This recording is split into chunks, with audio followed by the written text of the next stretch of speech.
In carrying out Order 66, Darth Sidious fulfilled the Sith's millennium-long plan of destroying the Jedi Order and bringing an end to the Galactic Republic, which had been the dominant galactic political power for roughly 25,000 years.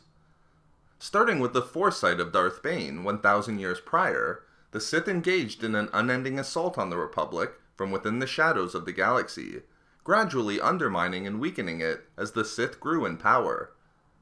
This assault would ultimately culminate in the Clone War, and with it, Sidious's final maneuvers that would bring the Republic crashing down. But Sidious and the Sith weren't the only entity looking to weaken and bring down the Republic during its final years. However, this particular threat didn't come from within the known galaxy, but rather from within the unknown regions. In this video expose, I will describe why Thrawn and the Chiss plan to secretly attack the Republic. To understand the attack on the Republic that would have been launched by the Chiss, it's necessary to look at the way in which the Chiss viewed the Republic. During the Clone War, Thrawn was engaged in studying the Republic from the edges of the unknown regions, as part of the Chiss's desire to learn more about its political and military structures. This investigation provided him with an intimate insight into the Republic, and profoundly shaped his views in this regard. As described by Thrawn to his respected nemesis Nightswan, Thrawn did not look upon the Republic favorably within the current context of the galaxy. For Thrawn, the Republic was a political entity that was defined by instability. Through the Galactic Senate, he found the Republic to have opened itself up to too many different points of view, styles, and political thought. Thrawn found this system to have caused the Republic to be defined by sluggishness and inefficiency. But more than that, he also found the very nature of the Republic to be one that created chaos and lawlessness within the galaxy. And for all of its promises of justice and peace, its natural conclusion would always be towards destructive events like the Clone War. Clearly, Thrawn was not a fan of the Republic, but this alone wasn't enough to push the Chiss towards attacking it. To understand why Thrawn and the Chiss would have eventually attacked the Republic, if it wasn't for the actions of Sidious in ushering in the Empire to replace it, it's necessary to understand the galactic context at the time and the outside threats that existed.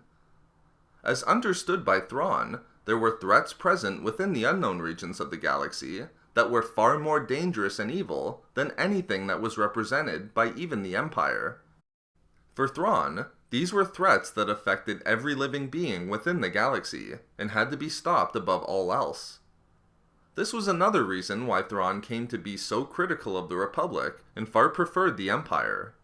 That is, the instability of the Republic lacked the needed qualities to confront the threats within the unknown regions with the urgency and ruthlessness that was required. Faced with the evil in the unknown regions, the Republic wasn't a potential ally for Thrawn and the Chiss in their efforts against this evil. But if the true threat was in the unknown regions, why would Thrawn attack the Republic? Thrawn's investigations into the Republic, and later the Empire, on the edges of the known galaxy, were not merely simple fact-finding missions. They were investigations by Thrawn to conclude either one of two things about its political and military structures. First, either the Republic would be a valuable ally against the evil within the unknown regions, or second, the Republic should be crippled to motivate the threats within the unknown regions to attack the weakened Republic before they attack the Chiss, thereby allowing the Chiss more time to discover a way to defeat them. With the fall of the Republic at the end of the Clone War, Thrawn's investigations turned to the Empire, and the same questions were asked. Ultimately, Thrawn concluded that the Empire was better as an ally than as a sacrificial prey for the evil in the unknown regions.